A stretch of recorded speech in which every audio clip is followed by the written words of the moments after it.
الحمدللہ رب العالمین والصلاة والسلام علی سیدنا و سید الانبیاء والمرسلین وعلی آلہ الطیبین الطاہرین المہدیین وعلی اصحاب رسولہ النبی الکریم الامین اما بعد فاعوذ باللہ من الشیطان الرجیم بسم اللہ الرحمن الرحیم فَبِأَيِّ حَدِيثٍ بَعْدَهُ يُؤْمِنُونَ صدق اللہ مولانا العظیم۔ اللہ جل مجدہ الکریم اپنے محبوب کریم صلی اللہ علیہ وآلہ وسلم کے توسل اور تصدق سے مجھے اور آپ سب کو قرآن مجید کے نور سے منور فرمائے اور ہم سب کو قرآن پاک سے وہی ہدایت نصیب فرمائے جو رب ذوالجلال والاکرام بواسطہ محمد مصطفیٰ صلی اللہ علیہ وآلہ وسلم علم بالوحی کے ذریعے ہمیں عطا فرمانا چاہتا ہے۔ یہ بات بڑی خاص ہے جس کو میں آغاز میں لے رہا ہوں اور اس کو سمجھنے کی ضرورت ہے۔ اب امتی پر کیا لازم ہے؟ ظاہر ہے جہاں جہاں امت ہے وہاں وہاں تک قرآن نے پہنچنا ہے، اور رسول پاک صلی اللہ علیہ وآلہ وسلم کا فیضان اصلاً قرآن کی شکل میں ہی ہے، جس میں کوئی تغیر نہیں، کوئی تبدل نہیں، اور آپ اس میں کسی قسم کی کوئی گڑبڑ نہیں کر سکتے، زیر زبر کا فرق نہیں ڈال سکتے۔ غیروں نے بھی کوشش کی ڈالنے کی، لیکن کسی سے ڈالا نہیں گیا۔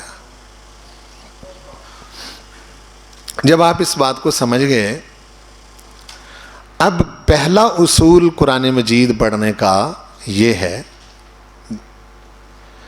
کہ قرآن مجید کے سامنے اپنے سر پر علموں کے پہاڑ اٹھا کر قرآن پاک کے سامنے کھڑے نہ ہو جاؤ۔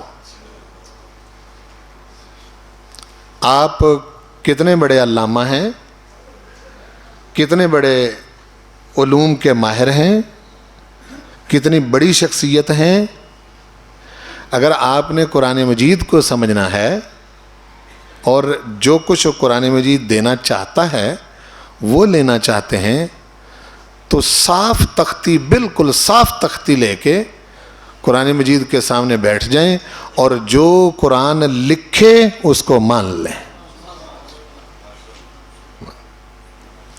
آپ کے ذہن کی تختی پر، دماغ کی تختی پر جو قرآن مجید لکھے وہ لیں۔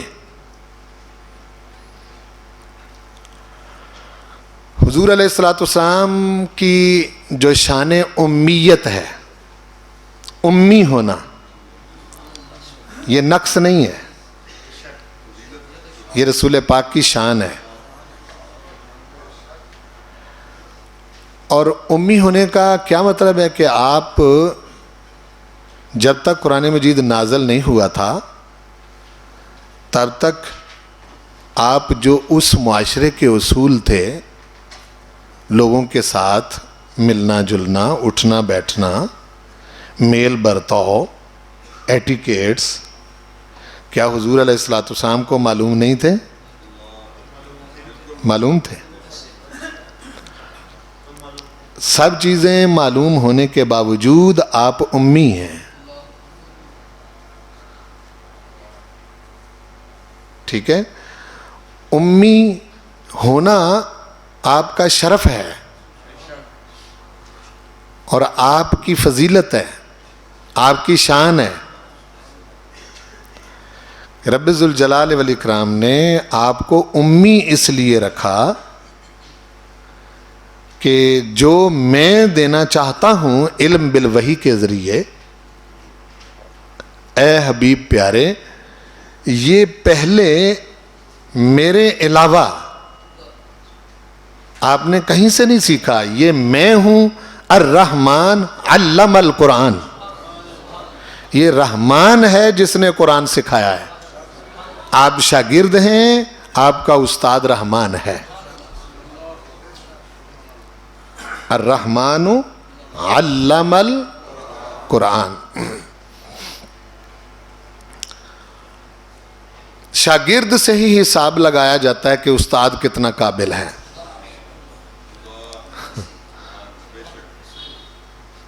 شاگرد سے ہی حساب لگایا جاتا ہے کہ استاد کتنا قابل ہے. وہ نامشہود ہے, سامنے نہیں آتا. پڑھنے والا دیکھو کیسا ہے, اس سے حساب لگاؤ کہ پڑھانے والا کیسا ہوگا. بہت بڑی فضیلت ہے. حضور علیہ الصلوۃ والسلام نے اپنے رب کے سوا کسی سے نہیں سیکھا. آپ اللہ کے شاگرد ہیں. اور میں شروع سے ہی بتاتا آ رہا ہوں, علمک ما لم تکن تعلم, کہ اے حبیب آپ نہیں جانتے تھے, اللہ نے آپ کو تعلیم کیا یہ علم بالوحی. اور محبوب کی شان یہ ہے کہ یعلمکم ما لم تکونوا تعلمون, یہ اللہ سے سیکھ کر تمہیں وہ کچھ سکھاتے ہیں جو تم نہیں جانتے تھے, جو تم نہیں جانتے تھے. اس کا کائنات والوں کو پتا, لوگوں کو اس کا علم نہیں تھا. یہ حضور نے سکھایا ہے. ہمارا مسئلہ کیا ہے؟ سب سے بڑا مسئلہ کہ ہمارا پہلے ایک ذہن بنا ہوتا ہے. اپنے ماحول کو دیکھ کر, کتابیں پڑھ کے,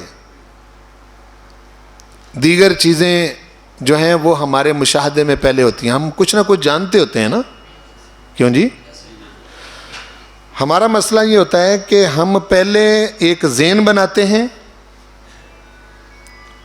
اور ذہن بنانے کے بعد جو ہمارا ذہن بن چکا ہے وہ قرآن سے تلاش کرتے ہیں. کیا کہا میں نے؟ پہلے ہم ایک ذہن بناتے ہیں. مسلسل ایک بچہ جب اس ماحول میں آنکھ کھولتا ہے, کسی نہ کسی پڑھے لکھے انسان کے ساتھ منسلک تو ہوتا ہے نا, کیوں جی؟ وہ کہیں بھی ہو. میں جس لیول کی بات کر رہا ہوں اس لیول کو آپ سمجھیں تو پھر آپ کو یہ بات سمجھ آئے گی. میں نبی اور امت کا جو تعلق ہے اس لیول کی بات کر رہا ہوں, میں اس سے نیچے نہیں اتر رہا. سمجھ رہے ہیں؟ تو وہ سنا تو ہوتا ہے, تو جو کچھ سن کے پہلے ذہن بن جاتا ہے. پہلے کیا بن جاتا ہے؟ ذہن بن جاتا ہے. تو پھر ہم قرآن مجید سے اپنے بنے ہوئے ذہن کے دلائل تلاش کرتے ہیں. بنے ہوئے ذہن کے مطابق جو ہمارا ذہن بن چکا ہے وہ تلاش کرتے ہیں قرآن مجید سے. اور اللہ کے بندو, اگر انسان کے ذہن کی بنائی ہوئی چیز سے انسان کی اصلاح ہو سکتی ہوتی تو پھر قرآن مجید کے نازل کرنے کی ضرورت ہی نہیں تھی. یہی تو مسئلہ ہے سب سے بڑا. پہلے آپ نے آزاد ہونا ہے. بولو, پہلے آزاد ہونا ہے, آزاد ہونا ہے. اور آزاد ہو کر پھر آپ نے قرآن مجید کے سامنے طالب علم بن کے بیٹھنا ہے کہ اب میں اپنی مرضی سے نہیں, اپنے ذہن سے نہیں, جو رب ذوالجلال والاکرام کا قرآن مجھے عطا کرے گا میں حضور کا امتی ہونے کے ناطے سے اس کو قبول کروں گا. ورنہ پھر وہی مصرع ہوگا, خود بدلتے نہیں قرآن کو بدل دیتے ہیں. میری بات کو آپ نے محسوس کیا, اور یہ بات کسی حد تک درست بھی ہے یا نہیں؟ ایسا ہی ہے نا. اب دیکھو نا 18-19 دن تک جو قرآن مجید سے میں پہلے دن سے لے کے اب تک میں قرآن پاک سے باہر نہیں نکلا الحمدللہ. دوسری بات یہ کہ مجھے کل ہی بہت سارے دوستوں نے کہا کہ ہمیں عرصہ ہو گیا, یعنی میں ان دوستوں کی بات کر رہا ہوں جو پڑھے لکھے لوگ ہیں. ایک تو وہ لوگ ہیں کہ جو بیچارے پڑھے لکھے نہیں, ان کی نہیں میں بات کر رہا, جو پڑھے لکھے لوگ ہیں. بلکہ ایک صاحب مجھے کہہ رہے تھے میں نے ساری عمر قرآن ہی پڑھا ہے, اسی محفل کے اندر بیٹھے ہوئے.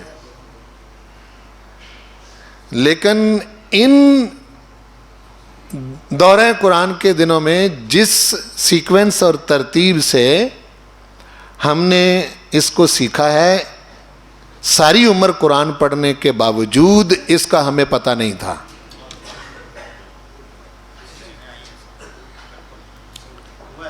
ٹھیک ہے, اس کا مطلب یہ ہے کہ یہ جس نے بہت پڑھا ہے اگر وہ بھی وہیں کھڑا ہے, اور جس نے نہیں پڑھا وہ بھی وہیں کھڑا ہے, جس نے نہیں پڑھا وہ بھی وہیں کھڑا ہے, اور جس نے بہت پڑھا ہے وہ بھی وہیں کھڑا ہے. تو اس کا معنی یہ ہے کہ ہم نے قرآن مجید سے وہ ہدایت نہیں لی جو قرآن مجید ہم کو عطا کرنا چاہتا ہے.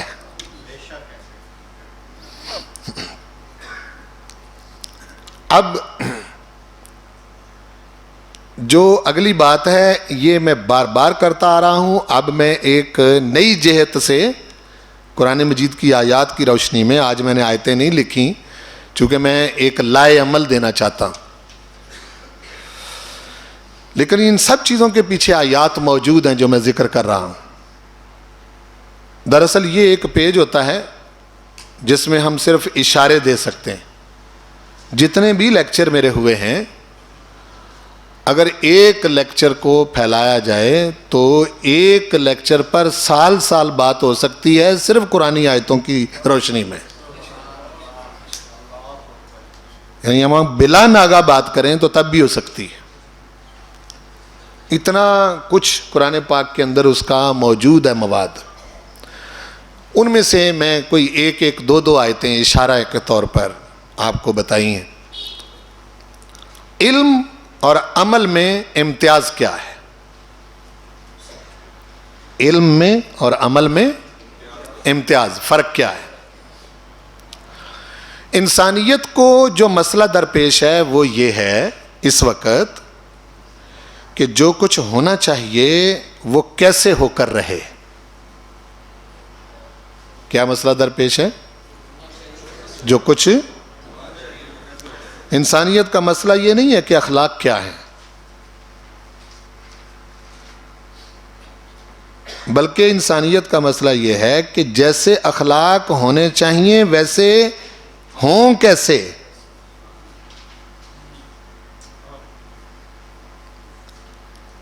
سمجھ رہے ہیں؟ انسانیت کا یہ مسئلہ نہیں ہے کہ معاشرہ کیا ہے. انسانیت کا مسئلہ یہ ہے کہ ٹھیک ہے آپ اعلیٰ سے اعلیٰ تصور پیش کر سکتے ہیں کہ اس طرح کا معاشرہ بہترین معاشرہ ہوتا ہے, لیکن جو مثالی معاشرہ ہے کیا اس کے بن جانے کی بھی کوئی صورت ہے؟ کیا بن سکتا ہے وہ؟ مطلب یہ ہے کہ یہ صورت انسانیت کو یہ مسئلہ ہے کہ جو کچھ ہونا چاہیے وہ کیسے ہو. یہ نہیں ہے کہ وہ کیا تک رہے کہ یہ کیا ہے وہ کیا ہے فلاں کیا ہے, نہیں, جو ہے وہ کیسے ہو. اس مسئلے کے حل کرنے کا دعوے دار کل روئے زمین میں صرف قرآن پاک ہے. یہ میں علی وجہ البصیرت بات کر رہا ہوں. دنیا کے ماہرین معیشت کا حل نہیں پیش کر سکتے, یہ قرآن پاک نے پیش کیا ہے. دنیا کے معاشروں کے ماہر, عمرانیات کے ماہرین جو لوگ ہیں وہ معاشرے, مثالی معاشرے کا صرف کنسپٹ اور تصور دے سکتے ہیں, یہ نہیں بتا سکتے کہ مثالی معاشرہ بنتا کیسے ہے، کیسے بن کر رہتا ہے، اور اگر وہ ہو تو پھر، اور یہ جو میں باتیں کر رہا ہوں یہ جنوں پریوں کی دنیا کی باتیں نہیں ہیں جی. اگر انسان مرتضی بننا مشکل ہے تو انسان مرتضی اسی دنیا کے اندر لوگ بن چکے ہیں. اگر مثالی معاشرہ بننا مشکل ہے تو اسی دنیا کے اندر مثالی معاشرہ بن چکا ہے. محض یہ الف لیلہ کی کہانیاں نہیں ہیں کہ جن کے بارے میں انسان جو ہے یہ تصور کرے کہ جی یہ ہو ہی نہیں سکتا، جی بہت مشکل ہے.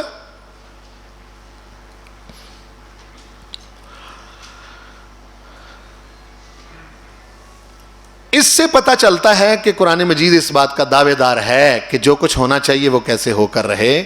اس سے پتہ چلتا ہے کہ علم بالوحی جو ہے یہ صرف علم نہیں بلکہ عمل کا نام ہے، بلکہ عمل کا نام ہے. مثلا مقصد کے حوالے سے لے لیں، مقصد پر بہت بات ہوئی ہماری. اگر یہ بات کریں، سوال کریں کہ مقصد کیا ہے تو یہ سوال علمی ہے. کیا یہ سوال کیا ہے کہ مقصد کیا ہے؟ یہ علمی سوال ہے. اور یہ سوال کہ مقصد کیسے حاصل کیا جائے، یہ سوال علم سے حل نہیں ہوتا، یہ عمل سے حل ہوتا ہے. علم بالوحی قرآن و سنت اور انسانی علم میں کئی امتیازات ہیں جن میں سے چند کا میں نے ذکر کیا یہاں. پہلا فرق، علم کی ابتدا شک سے ہوتی ہے. بولو، علم کی ابتدا شک سے ہوتی ہے اور عمل کی ابتدا جو ہے وہ یقین اور ایمان سے ہوتی ہے. کہاں شک اور کہاں ایمان؟ ایمان والے کے سامنے تو ابھی کوئی شے ہی نہیں. کیوں بھائی؟ توجہ فرمائیں. اگر ایمان والا ایمان لاتے ہی شک میں پڑ جائے کہ رب ہے کون، شک میں پڑ جائے کہ جنت دوزخ کیا ہے، شک میں پڑ جائے کہ یہ جو بات کی باتیں ہیں، یا خود اس کے سامنے جو کوئی ہے، اگر وہ ایمان لاتے ہی، مومن ہوتے ہی، یا مومنوں کے گھر پیدا ہوتے ہی جب آنکھیں کھولے تو شک میں پڑ جائے تو پھر تو ایمان نہ رہا. بولو ایمان رہتا ہے؟ علم کا آغاز ہوتا ہے شک سے. ایک بہت بڑے سکالر تھے مصر کے، تو اس وقت مصر میں فلسفہ تشکیک عروج پر تھا. تو وہ فلسفہ تشکیک کے ماہر تھے ڈاکٹر صاحب. اور ایک سلسلہ شاذلیہ کے بزرگ تھے، ان سے ان کی ملاقات ہو گئی. وہ کہنے لگے کہ ڈاکٹر صاحب آپ کہتے ہیں کہ جی جب بھی ہم کسی چیز کو جاننا چاہتے ہیں پہلے شک کریں. کہتے ہیں جی اصول ہی یہی ہے علمی دنیا کا، علم کی ابتدائی شک سے ہوتی ہے. تو وہ بزرگ کہنے لگے کہ جس وقت آپ کی ماں نے آپ کو بتایا تھا کہ یہ آپ کا باپ ہے، شک کیا تھا؟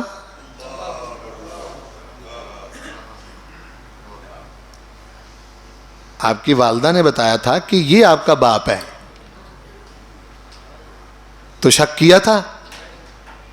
انہوں نے انہی کے ہاتھ پہ توبہ کر کے فلسفہ تشکیک سے نجات حاصل کی. تو علم کا آغاز کہاں سے ہوتا ہے؟ بولو، شک سے.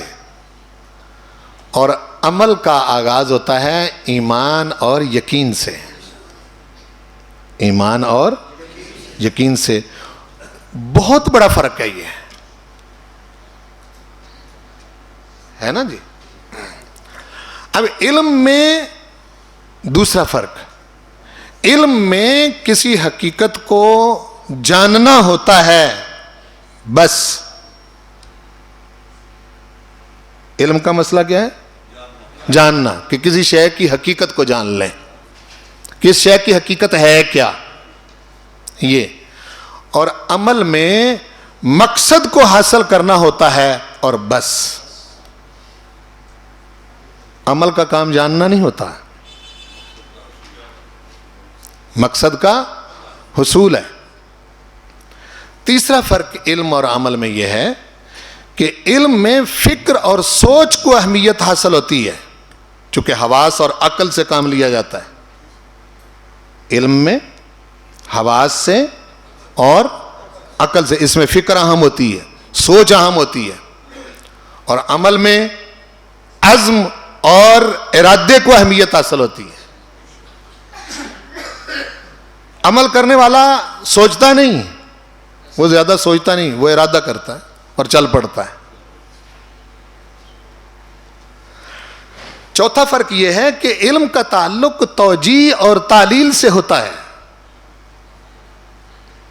وجہ بیان کرنا، یہ جو کام ہے اس کی علت کیا ہے، اس کی وجہ کیا ہے، ٹھیک ہے نا جی؟ چونکہ وہ ہر وقت کیوں میں پھنسا رہتا ہے، یہ کیوں ہے، یہ کیوں ہے، یہ کیوں ہے۔ اور عمل کا تعلق جو ہے وہ تخلیق نتائج سے ہوتا ہے، کہ عمل جو ہوتا ہے وہ نتیجہ نکالتا ہے، وہ توجیہ تعلیل سے نہیں ہوتا اس کا تعلق۔ پانچواں بہت بڑا فرق، اس کو سمجھیں، میں اس کی بیس پہلے بنا کے آیا ہوں، اس لیے میں صرف اس کو ذکر کر کے آگے گزر جاؤں گا، اس کو ذرا سمجھیں۔ علم میں ایک طرف توجہ رکھیں میری طرف، علم میں ایک طرف عالم ہوتا ہے جاننے والا، اور دوسری طرف معلوم ہوتا ہے جس کو جانا جاتا ہے، وہ عالم سے باہر ہوتا ہے۔ ایک طرف عالم جاننے والا، اور دوسری طرف معلوم جس کو جانا جاتا ہے۔ آپ دنیا کی تمام چیزیں جن کو جانتے ہیں وہ معلومات ہیں، کیا ہیں؟ جاننے والا عالم ہے، اور جس چیز کو جان رہا ہے وہ کیا ہے؟ معلوم۔ عالم میں جاننے کی صلاحیت ہو، بولو، عالم میں صلاحیت ہو، یہی وجہ ہے کہ جس کی عقل کام نہیں کرتی وہ نہیں جان سکتا، جس کے حواس سلامت نہیں وہ بھی جان سکتا نہیں ہے۔ جاننے کی صلاحیت ہو، اور معلوم جس کو جانا جا رہا ہے، معلوم میں جانے کی صلاحیت ہو، یعنی وہ اس لائق ہو کہ اس کو جانا جا سکے، اس کو جانا جا سکے۔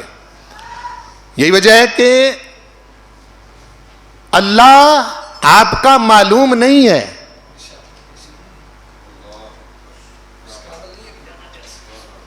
کیا کہہ رہا ہوں میں؟ اللہ عالم کا معلوم نہیں ہے، پہلے اس کی عقل میں اور اس کے حواس میں آئے تو جانے۔ سمجھے میری بات کو؟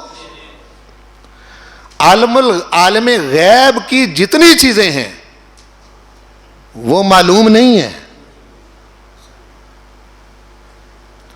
ہم ان پر ایمان لاتے ہیں،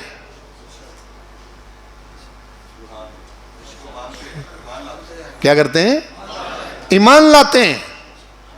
کسی صاحب ایمان کا اپنے اللہ کو جاننے کا دعویٰ نہیں ہے، نہ اس کو جانا جا سکتا ہے۔ ہاں، اللہ کو صرف اتنا جانتے ہیں جتنا اس نے کرم نوازی کرتے ہوئے خود بتا دیا کہ میں یہ ہوں، بس، اس سے آگے نہیں، اس سے آگے بڑھنے کی مجال نہیں ہے۔ یہ فرق سمجھا؟ عالم جاننے والا، معلوم جس کو جانا جائے، اور عالم میں جاننے کی صلاحیت ہو، اور معلوم میں جانے جانے کی صلاحیت ہو کہ وہ ایسا ہو جس کو جانا جا سکے. آپ یہ تو کر سکتے ہیں کہ آپ کے سامنے یہ گلاس پڑا ہوا ہے, اس کو ہم جان سکتے ہیں, تو جو آپ کے مشاہدے میں ہی نہیں ہے اس کو کیسے جانیں گے؟ ایمان متقین کی پہلی صفت ہی یہی ہے, الذین یؤمنون بالغیب, یؤمنون بالغیب. یہ کہیں نہیں ہے قرآن مجید میں پہلے رب کو جانو پھر مانو,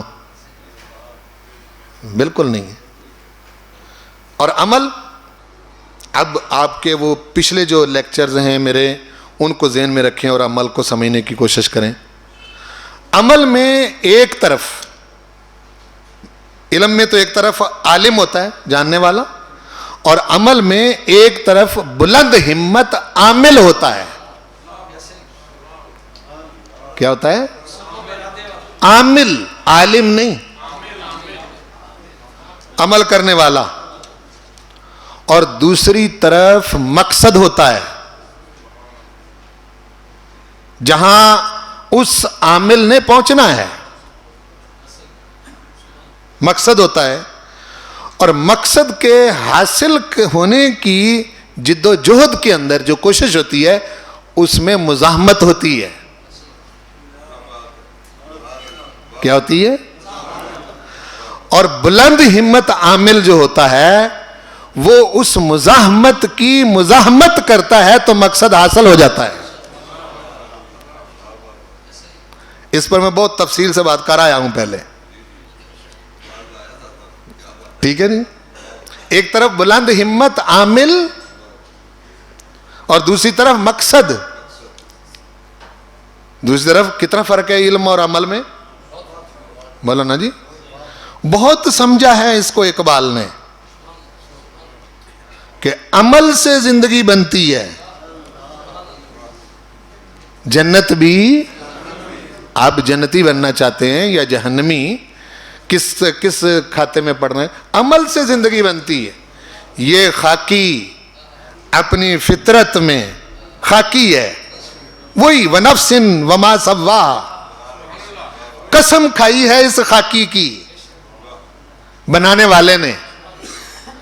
بولو, بنانے والے نے اس خاکی کی قسم کھائی ہے. وَنَفْسٍ, قسم ہے نفس انسانی کی, وَمَا سَوَّاهَا, اور اس کی قسم جس نے نفس انسانی کو سنوارا ہے.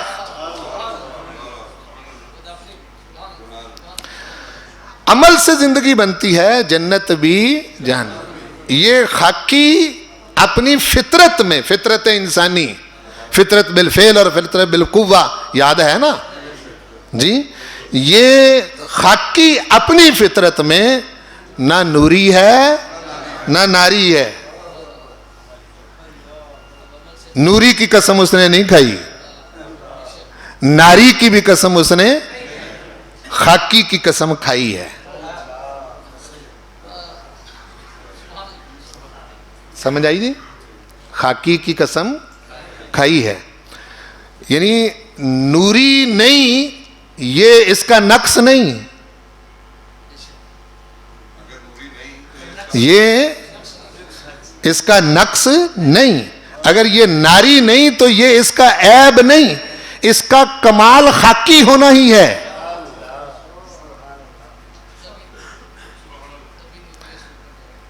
سمجھ آ گئی نا جی؟ اور اس کے اندر جنگ ہے, نوریوں میں کوئی جنگ نہیں. سمجھ آئی نا جی؟ اس کے اندر جنگ چھڑتی ہے جب حکم آتا ہے اللہ تعالیٰ کا, اندر ہی جنگ چھڑ جاتی ہے کہ اب نفس کی مانوں یا خالق کی مانوں. جنگ چھڑ گئی اندر. کیوں جی؟ فَأَلْهَمَهَا فُجُورَهَا وَتَقْوَاهَا, فجور اور تقوی دونوں اس کے اندر ہیں. ایک ہی وجود کے اندر دو چیزوں کا ہونا اتنی کمال کی شے ہے کہ اس کو دیکھ کر ہی خلق کر کے اللہ تعالیٰ نے ہی تبھی تو قسم کھائی ہے. ادھر ہو جائے تو فجور، ادھر جائے تو تقوی. ٹھیک ہے نا جی؟ تو یہ چیز ہے جس کی وجہ سے قرآن مجید صرف علم نہیں، بولو صرف علم نہیں. جب اس کا دعویٰ ہے کہ جو کچھ انسان کو ہونا چاہیے میں ویسا انسان بناتا ہوں، جیسا معاشرہ ہونا چاہیے ویسا معاشرہ پیدا کرنے کی میرے اندر صلاحیت ہے. اب دعوے قرآن مجید کے ہوں تو غلط ہو سکتے ہیں؟ بولو نہیں ہو سکتے. تو جب ہے تو پھر یہ صرف علم تو نہ ہوا، ہدایت ہے. یہ علم سے بڑھ کر یہ کیا ہے؟ ہدایت. یہی وجہ ہے آپ سورۃ الفاتحہ میں یہ نہیں کہتے کہ اے اللہ ہمیں صراط مستقیم کا علم دے. بولو یہ نہیں کہتے کہ پروردگار ہمیں صراط مستقیم کا علم دے، یہ کہتے ہیں نہیں. کیا کہتے ہیں؟ کہتے ہیں کہ ہمیں صراط مستقیم کی ہدایت دے. اور ہدایت کا کمال یہ ہوتا ہے کہ ہدایت آغاز سے لے کے مقصد تک جس طرح انگلی پکڑ کے کوئی مقصد تک لے جاتا ہے، اسی کو ہدایت کہتے ہیں.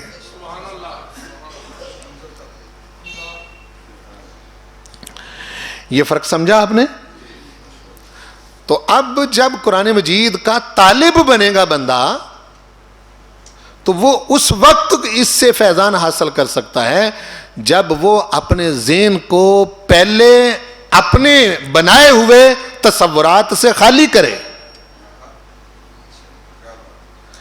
اگر وہ خالی نہیں کرتا تو تختی تو پہلے ہی صاف نہیں ہے، بھری ہوئی ہے.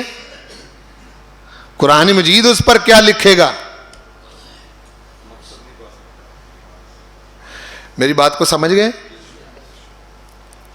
یہ علم اور عمل میں فرق ہمیشہ ذہن میں رہے.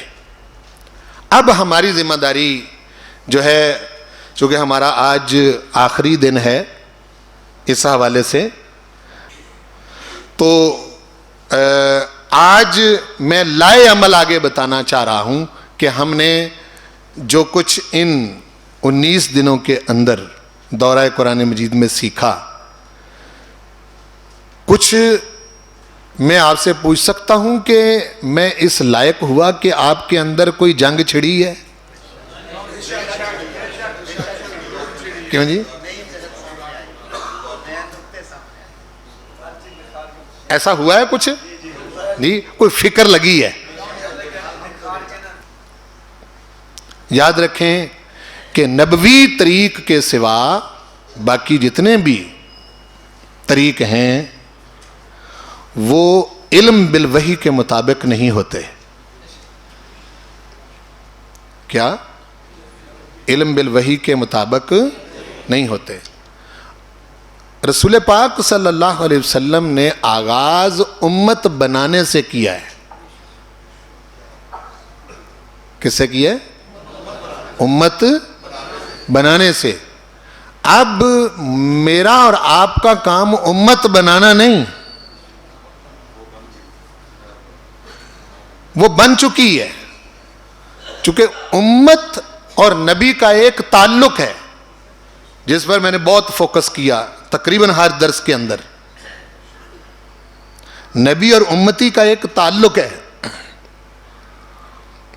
امت ہوتی ہی نبی کی ہے. اور جب زوال کی باتیں ہوئیں کہ غیروں کی طرف سے یہ سوال اٹھے کہ اسلام پٹ گیا، ختم ہو گیا، وہاں میں نے آپ کو یہ بتایا تھا کہ آپ کے ذہنوں سے امت کا تصور جاتا رہا جس کی وجہ سے یہ سوالات آپ کے ذہنوں میں گھر کرتے ہیں. حضور کریم صلی اللہ علیہ وسلم نے جو امت بنائی تھی آج تک اس امت میں اضافہ ہی ہوا ہے، کمی تو نہیں آئی. کیوں جی؟ اضافہ ہی ہوا ہے نا. اسلام نظریہ نہیں، نظریے کا تعلق ہوتا ہے عروج اور زوال سے. اسلام دین ہے، اور دین کے بارے میں باری تعالیٰ کا دعویٰ یہ ہے کہ دین میرا ہے، میں نے اپنے محبوب کو عطا کیا ہے، اس دین کا اصل نصاب قرآن ہے۔ یہ ہو ہی نہیں سکتا کہ کائنات میں جتنے مرضی طاقتور لوگ آ جائیں، میرا بھیجا ہوا دین کبھی شکست کھا سکتا ہی نہیں ہے۔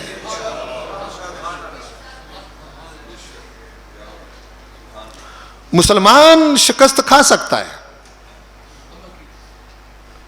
ملو، اور میں نے بہت زور دیا تھا اس بات پر، کچھ باتیں میں ریپیٹ کر رہا ہوں پچھلے لیکچرز کی، کہ احیاء اسلام کا نعرہ دین کو نہ سمجھنے کی وجہ سے ہوتا ہے۔ کیا جو لوگ کہتے ہیں نا احیاء اسلام، احیاء اسلام کی عالمگیر تنظیم، منشوروں میں لکھا ہوتا ہے۔ اس کا مطلب یہ ہے کہ پہلے تو اس مفکر کا یہ کنسپٹ بنا کہ معاذ اللہ اسلام مردہ ہے،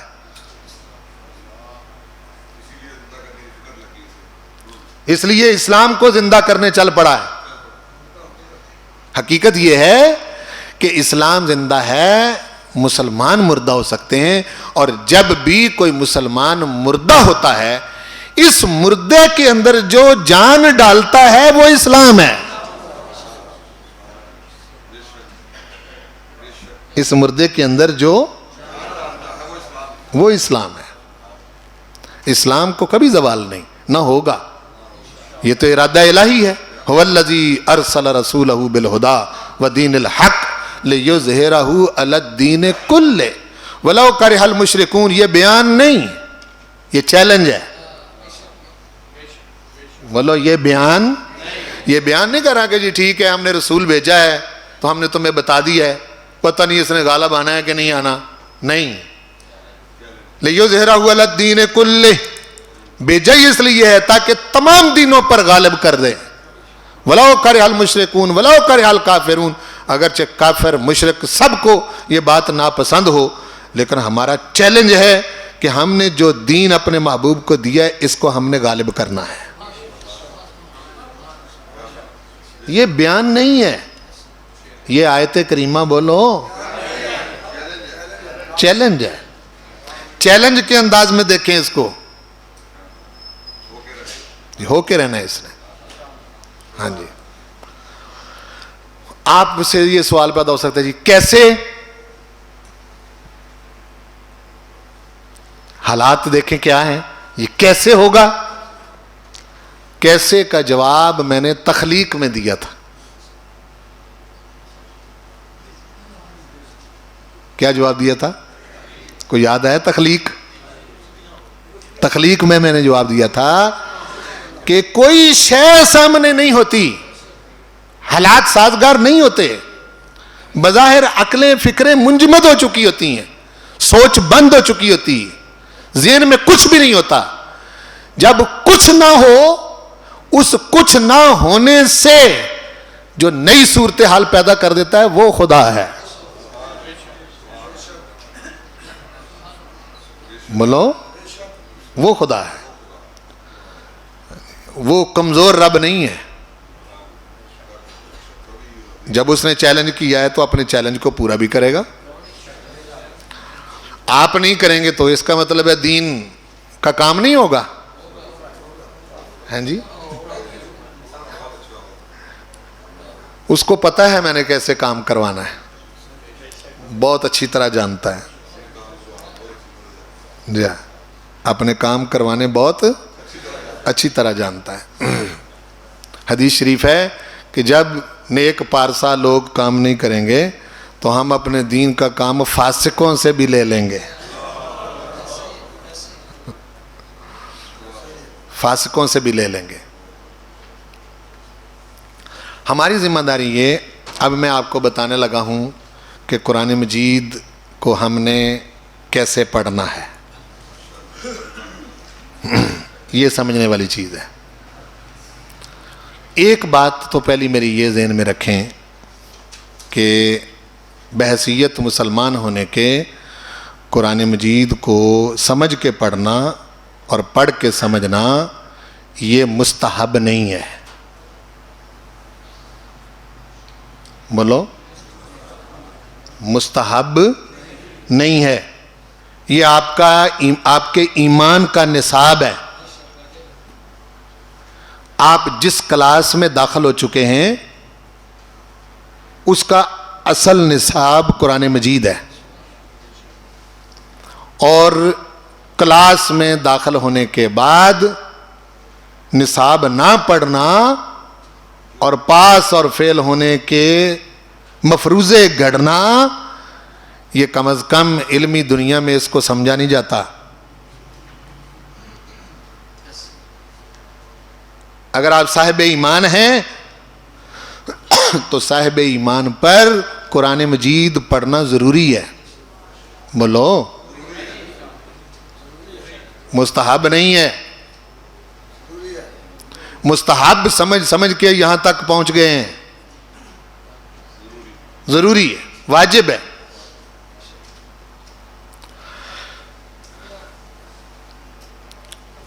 اب ہر مسلمان, جتنے آپ بیٹھے ہوئے ہیں بشمول ہمارے, ایک بندہ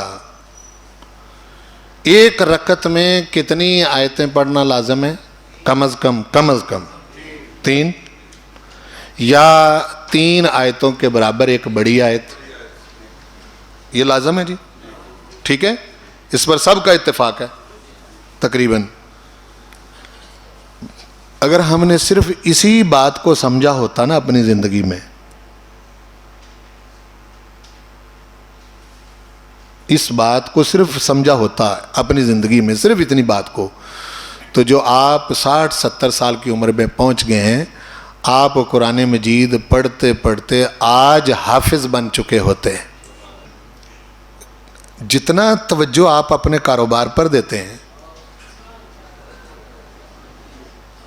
کیوں جی, جتنی توجہ آپ اپنے, کتنا ٹائم دیتے ہیں بتائیں؟ کم از کم 8 گھنٹے تو دیتے ہیں.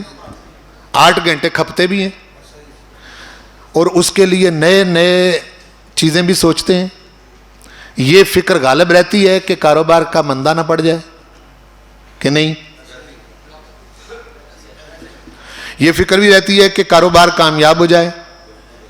اس کے لیے مختلف قسم کے حربے بھی استعمال کرتے ہیں اور سوچتے ہیں اور فکر کرتے ہیں نا اس کی. کیا قرآن مجید کے حوالے سے کبھی اس سے 10واں حصہ بھی فکر کی؟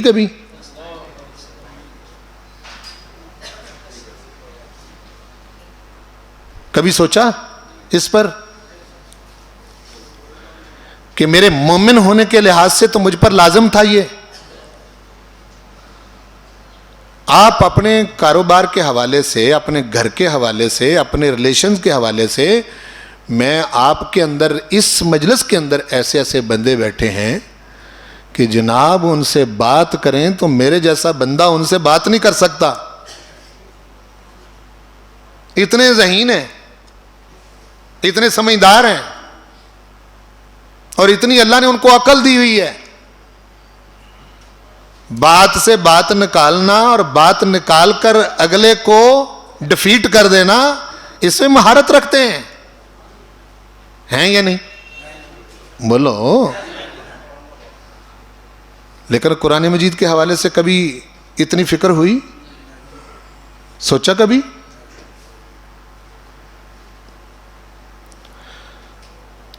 صرف اس لیے ہم نے جن چیزوں کے لیے اس کو صرف رکھا ہوا ہے, معذرت کے ساتھ, قرآن مجید کی بے شمار آیتیں ہیں جن کو اس دنیا میں ہی صرف دارالعمل کی دنیا کے اندر ہی سمجھا جا سکتا ہے. اگر قرآن مجید کہتا ہے وَلَا تَقْرَبُوا الزِّنَا, زنا کے قریب نہ جاؤ, تو یہ مرنے کے بعد لوگ جاتے ہیں. اوف الکیل والمیزان, ناپ تول پورا کرو, یہ مرنے کے بعد لوگ ترازو ہاتھ میں پکڑتے ہیں. وَلَا تَقْرَبُوا الْفَوَاحِشَ مَا ظَهَرَ مِنْهَا وَمَا بَطَنَ, ظاہری باطنی بے حیائی کے قریب نہ جاؤ. یہ مردے جاتے ہیں مرنے کے بعد. بولو وَلَا تَقْفُ مَا لَيْسَ لَكَ بِهِ علم. دوسروں کی جاسوسی نہ کرو. وَلَا تَجَسَّسُوا وَلَا يَغْتَبْ بَعْضُكُمْ بَعْضًا. ایک دوسرے کی غیبت نہ کرو. یہ مرنے کے بعد غیبتیں کرتے ہیں لوگ. بولو نا جی, اسی دنیا کا مسئلہ ہے نا. ہیں جی, آپ ایک پروگرام کرتے ہیں, اس میں ایک سود خور کو مہمان خصوصی بنا لیتے ہیں. مذہبی پروگرام, سود خور مہمان خصوصی ہے.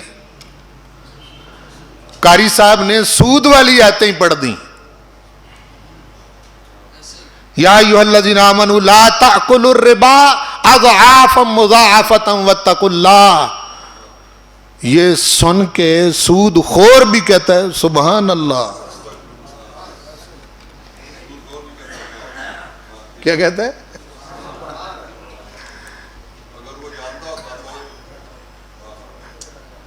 سمجھے میری بات کو؟ ایسا ہے یا نہیں؟ تو کیا ہمارا سلوک ہے اس سے؟ اب کرنا یہ ہے کہ آپ نے قرآن مجید کا اتنا حصہ روز یاد کرنا ہے. چاہے اگر آپ کا حافظہ کوئی کمزور ہے, یہ ٹھیک ہے کہ بچوں کا حافظہ تیز ہوتا ہے, لیکن آپ روز کی 6 آیتیں یاد کر لیں, 3 کر لیں, ٹھیک ہے نا جی, 3 آیتیں یاد کریں. اور جو پڑھنے والا ہے اس کے پاس بیٹھیں. شرم ہے نا, بوڑھے ہو گئے, بڑے سٹیٹس والے ہو گئے, امیر ہو گئے, کسی مقام پر پہنچ گئے, اس سے شرمائیں نا. پڑھیں, اس کو یاد کریں, چلتے پھرتے یاد کریں. ایک دن کی نماز پڑھیں ان آیتوں سے, اگلے دن پھر پڑھیں, اگلے دن پھر پڑھیں. ٹھیک ہے. اور ایسی پیاری نماز رسول پاک نے بتائی ہے. میرا تجربہ ہے کہ فجر کی نماز کی سنتوں سے لے کے عشاء کے نفلوں تک 3 آیتیں پڑھیں تو روز کا 1 پارہ پڑھا جاتا ہے. نہیں تو حساب کر کے دیکھ لیں. آپ سمجھے نا. تو کریں, آپ کو 1 رکوع یاد ہو جائے گا, اس سے نماز پڑھیں. پھر اگر وہ کچا ہے پھر اس کو اگلے دن پھر اسی سے پڑھیں. کچھ نہیں ہوتا. اگر آپ بہت ہوشیار ہیں تو یہ بھی یاد ہو جائے گا. بولو نا جی, بول نہیں رہے یار.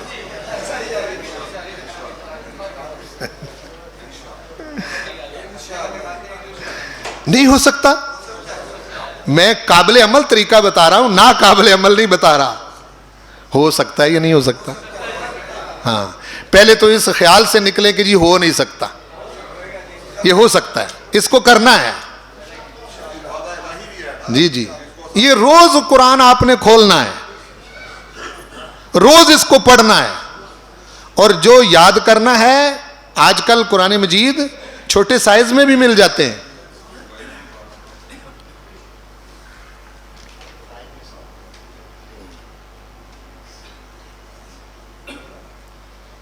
بالکل ٹھیک ہے.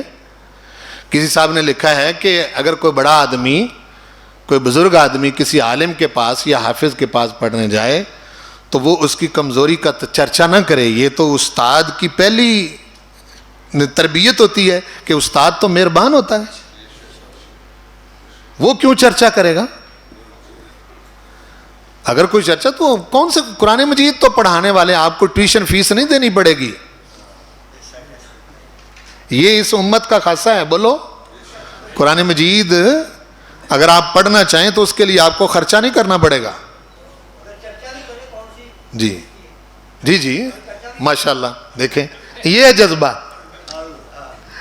یہ جذبہ وہ فرما رہے ہیں اگر چرچا بھی کرتا ہے تو کون سی بےعزتی ہے, قرآن سیکھ رہا ہے نا.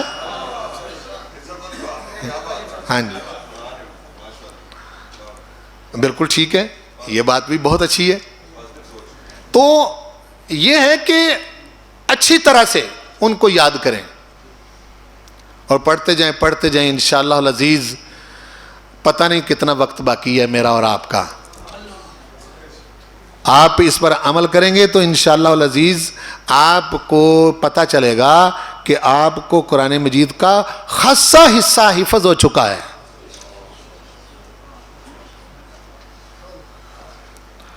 اور یہ لاجپال کتاب ہے. بولو ہاں جی, لاجپال کتاب ہے. اس دنیا میں بھی لاج پالتی ہے, قبر میں بھی پالتی ہے, حشر میں بھی پالتی ہے. اور جس کا کوئی ساتھی نہیں ہوگا قرآن کھڑا ہو جائے گا, میرے مالک یہ مجھے پڑھتا تھا, میری سفارش اس کے حق میں قبول فرما.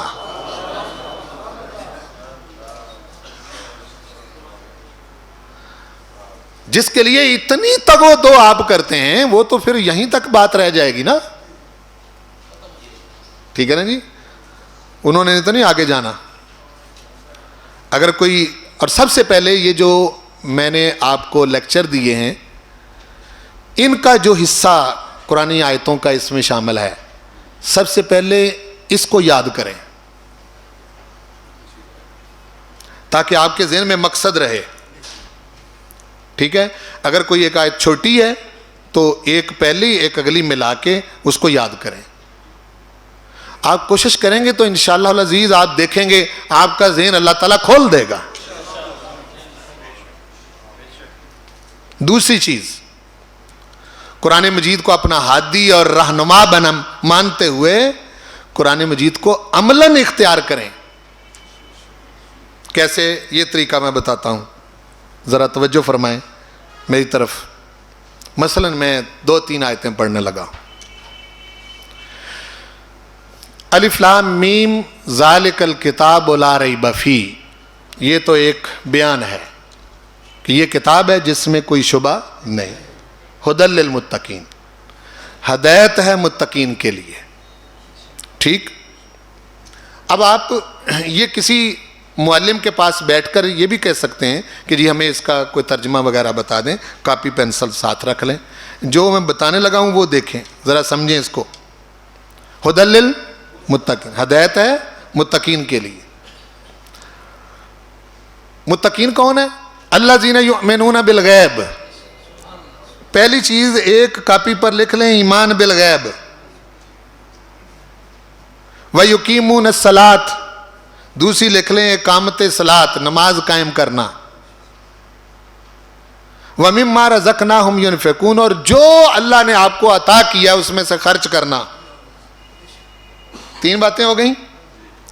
والذین یؤمنون بما انزل الیک وما انزل من قبلک, اور جو محبوب آپ کی طرف اتارا گیا اور جو آپ سے پہلے اتارا گیا اس پر ایمان رکھتے ہیں.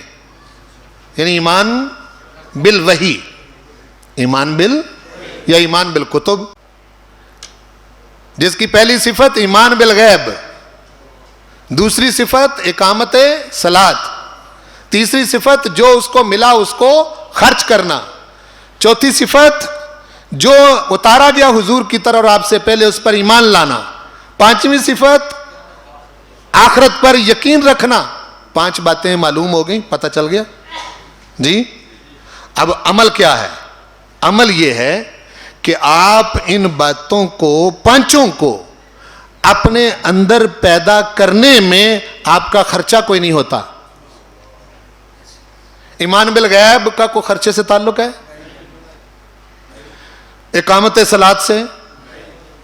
مما رزقناہم ینفقون میں خرچ وہ کرنا ہے جو ملا ہے, بس اس میں سے, لوٹ کر نہیں, چوری کر کے نہیں, دوسروں سے فراڈ لگا کے حاصل کر کے نہیں, جو ملا ہے.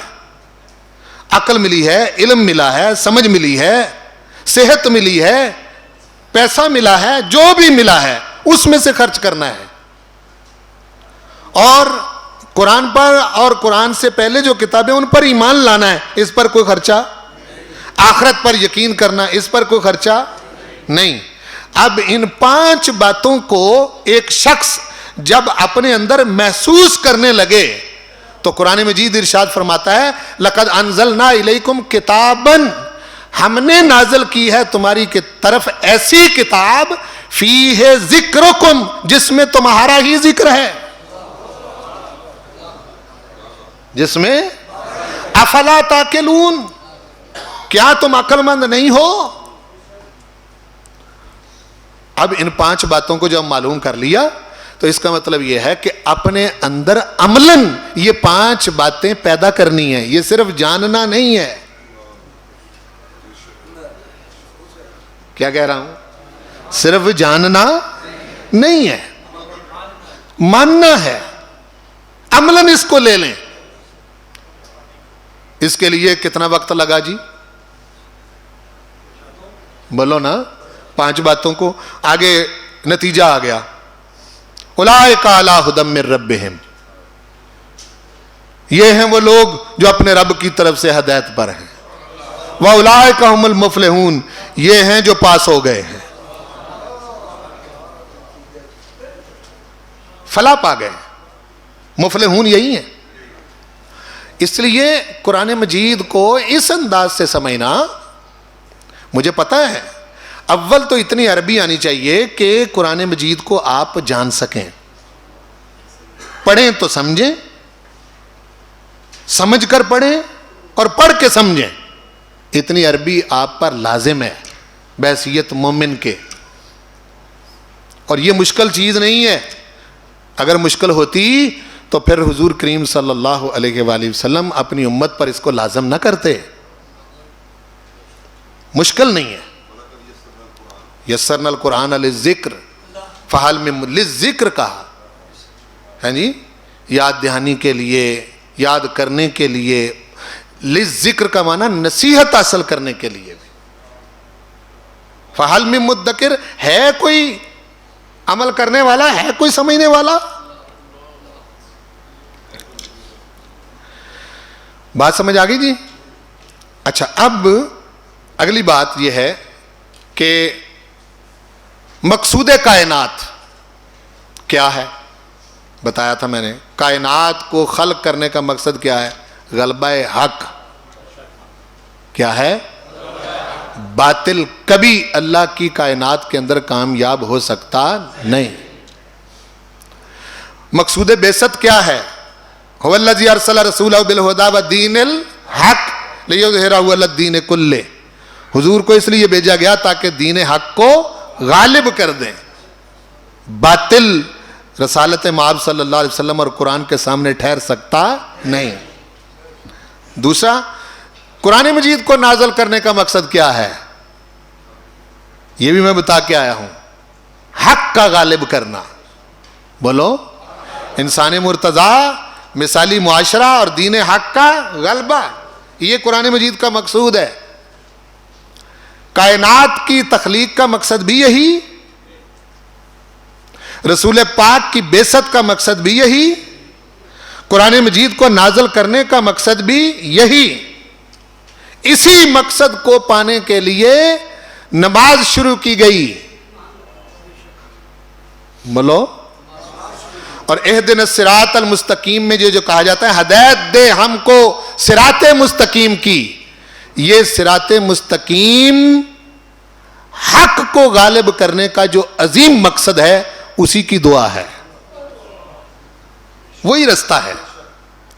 اس سے کمتر کسی چیز کو سمجھنا یہ اس کو محدود کرنے کے مترادف ہے.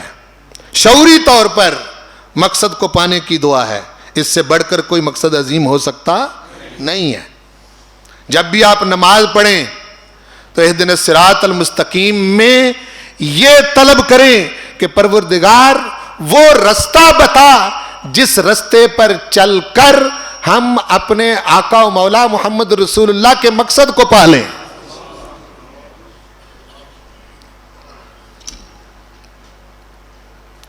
پانچویں چیز میں ذکر کر چکا ہوں کہ اس کتاب میں تمہارا ذکر ہے. قرآن پڑھو، اپنے آپ کو اس میں تلاش کرو. فرعون کا واقعہ پڑھو تو دیکھو کہ کہیں میں اس جیسا متکبر تو نہیں. قارون کا واقعہ پڑھو تو دیکھو کہ کہیں میں تو نہیں اس جیسا, میرے اندر بھی تو وہی چیز نہیں ہے. ہاں جی, باقی اس میں انبیاء کا ذکر ہے, شہداء کا ذکر ہے, صدیقین کا ذکر ہے, صالحین کا ذکر ہے نا جی. تو دیکھتے جائیں اور اپنے آپ کو اس میں ڈالتے جائیں اور دیکھتے جائیں.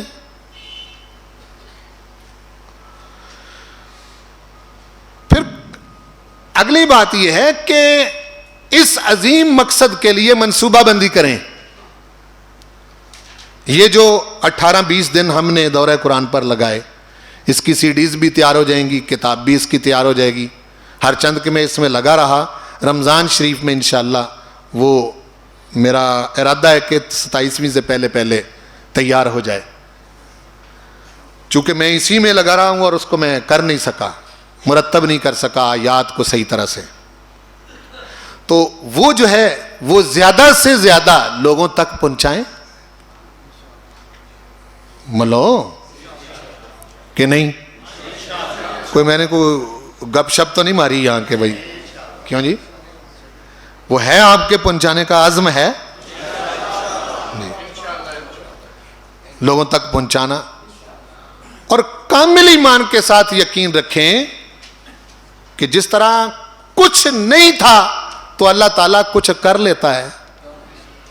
ہاں جی, اس عظیم مقصد کے لیے کی جانے والی جد و جہد کو بھی اللہ تعالیٰ کامیاب فرمائے گا. حالات اگر سازگار نہیں تو حالات کا سازگار نہ ہونا مزاحمت ہے. کیا کہہ رہا ہوں؟ اور مزاحمت کی مزاحمت سے کامیابی ملتی, یہ قانون ربوبیت ہے. سمجھے, حالات اگر سازگار نہیں تو کوئی مسئلہ نہیں ہے. محدود وفاداریوں میں مبتلا نہ ہو, یہ نصیحت ہے میری. رنگ, نسل, قوم, قبیلہ, جغرافیائی حدوں میں اپنے آپ کو بند نہ کریں. جتنے بڑے حضور ہیں اتنے بڑے امتی بن جائیں. ملو, جتنے بڑے حضور ہیں, حضور کو کسی ملک میں سما کے دکھاؤ. میں نے رسول پاک کو کسی نسل میں سمو کے بتاؤ, کسی رنگ میں سمو کے بتاؤ, کسی دائرے میں بند کر کے بتاؤ. بولو, کر سکتے ہیں؟ جتنے بڑے آپ کے نبی ہیں اتنا بڑا آپ کا مشن ہونا چاہیے. بس یہ ذہن میں محدود وفاداریوں سے نکلیں. تنگ تنگ تنگ تنگ تنگ تنگ ہوتے ہوئے کہاں تک آ گئے اور ہوش ہی نہیں ہے. بولو, ہوش ہی نہیں ہے. عظیم مقصد پر نظریں ٹکائے رکھیں اور جمائے رکھیں. اور عظیم مقصد کو پانے کے لیے میری نصیحت آخر میں یہ ذہن میں رکھنا ہے کہ کسی عالم, بزرگ, کسی محترم شخصیت کی ہرگز زندگی میں بے ادبی نہ کریں. یہ میری بات کو ذہن میں رکھنا ہے آپ نے. سب سے بڑا مسئلہ یہی ہے. میں نے ایک مرتبہ جمعے کے موقع پر کہا تھا کہ قادری ہوں, چشتی ہوں, سہروردی ہوں, نقشبندی ہوں, یار ان کے بڑوں کو دیکھیں تو ان میں سے تو ہوا بھی نہیں گزرتی.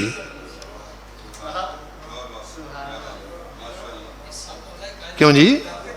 میں یہ کہتا ہوں ان کے اندر سے تو ہوا بھی نہیں گزرتی. اور اس سے اوپر چلے جائیں, اوپر. آدم علیہ السلام سے لے کے رسول پاک تک نبی آپس میں ملے بھی نہیں, زمانے علیحدہ. کیوں جی؟ آپس میں ملاقات بھی نہیں. کسی ایک نبی کا دوسرے نبی کے خلاف پروگرام بتا دو. ایک مشن پر کھڑے ہیں, امتی بن جاؤ, امتی. بولو, ہاں امتی بنو. پھر باقی چیزوں کی طرف بڑھو. کسی محترم شخصیت کوئی بھی ہے,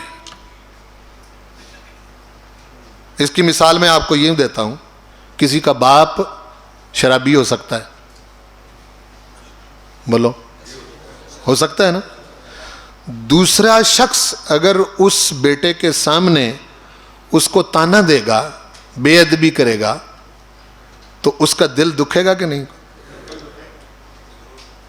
دکھے گا نا, تکلیف ہوگی. اور اگر وہ اس کا ادب کرے گا, احترام کرے گا, اس کا دل خوش ہوگا. ٹھیک ہے, فیصلے تو اللہ پاک نے فرمانے ہیں. یہ جو بد زبانی شروع ہے نا پوری سوشل میڈیا پر ایک دوسرے بزرگوں کے خلاف, یہ رسول پاک کا مشن نہیں ہے. کیا کہہ رہا ہوں؟ یہ حضور پاک صلی اللہ علیہ وسلم کا مشن نہیں ہے.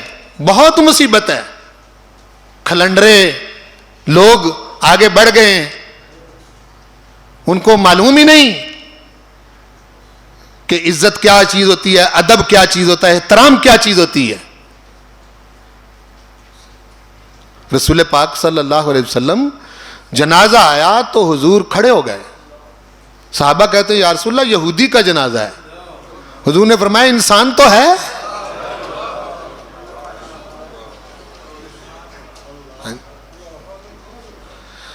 تو امتی بنو, بے ادب نہ بنو.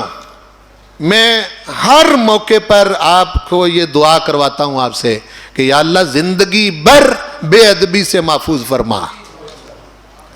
بے ادبی سے نکلو, عظیم مقصد کو نصب العین بناؤ. ہرگز نہ سوچیں کہ ہمارے سوا کوئی یہ کام نہیں کر سکتا. نہ, اللہ کی شان ہے, وہ جس سے چاہے اپنا کام لے لیتا ہے. قائد اعظم سے نہیں لیا, بولو. اقبال آپ کا فکری طور پر وہاں کھڑا ہے جہاں بر صغیر کے علماء نہیں کھڑے تھے.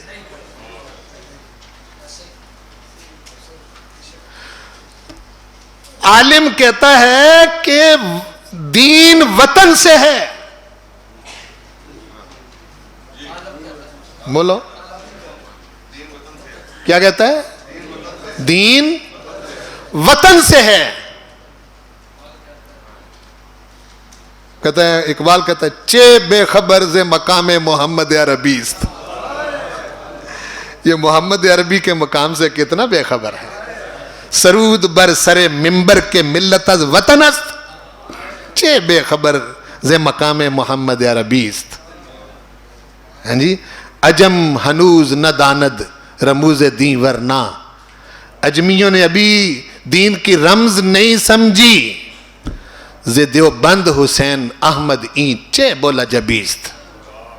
ہاں جی, یہ کیا بولا جبی ہے. بمصطفیٰ برساں خیش راہ کہ دین ہمہوست. اپنے آپ کو حضور تک پہنچا کے سارا دین حضور ہیں. بمصطفیٰ برساں خیش راہ کے دین ہمہوست. گر بہو نہ رسیدی تمام ابو لہبیست. اگر تو حضور تک نہ پہنچا تو بھی ابو لہبی ہے. ہمسایہ ہو کے حضور کو نہ پہچان سکا. ہیں جی, کیوں بھائی؟ کون سمجھا؟ پھر بند کرو حضور کو ہندوستان میں, کرو بند حضور کو عرب میں, بند کرو حضور کو امریکہ میں, کسی ملک میں بند کرو, قبیلے میں بند کرو, نسل میں بند کرو, قوم میں بند کرو. بولو تو امتی کیوں بند ہیں؟ امتی کیوں بند پڑے ہیں؟ پہلے یہ تعلق پہچانو. ٹھیک, انشاءاللہ العزیز کل آپ کو ایک فارم ہم دیں گے جس میں آپ نے وہ آپ کی جو سند ہم تیار کر رہے ہیں, ہم نے ارادہ کیا ہے اگر آپ پسند فرمائیں کہ چونکہ میں سارا دن اس میں میرا لگ جاتا تھا تو میں اس کی تیاری نہیں کر سکا. میرا ارادہ ہے اگر آپ پسند کریں تو, ورنہ تو کل بھی میں باقی کام چھوڑ کے اس کو کر سکتا ہوں. میرا ارادہ یہ ہے کہ قرآن مجید اس مسجد میں مجھے سعادت مل رہی ہے سنانے کی، اور قاری غلام عباس صاحب وہ سنا رہے ہیں، ہم مل کے سنا رہے ہیں۔ 27 رمضان کو جشن نزول قرآن ہے، اور اسی جشن نزول قرآن کے موقع پر ہم آپ کی خدمت میں وہ کتاب بھی پیش کریں اور دورہ قرآن کی سند بھی پیش کریں۔ یہ میرا ارادہ ہے، اگر آپ اس سے اتفاق کرتے ہیں تو ٹھیک ہے، نہیں تو پھر ہم کل اس کو جی کیوں جی؟ اچھا، کل آپ نے جو فارم آپ کو دیا جائے گا وہ آپ نے فل کر کے پر کر کے آپ نے جمع کروانا ہے، تاکہ ہم ان سندوں پر اسناد پر آپ کا ڈیٹا صحیح طریقے سے لکھ سکیں۔ وہ فارم آپ کو جس طرح یہ پیج ملا ہے نا، اس طرح یہ فارم آپ کو کل ہم دیں گے، وہ فل کر کے آپ نے جمع کروا دینا ہے۔ اس میں نام وغیرہ، ولدیت،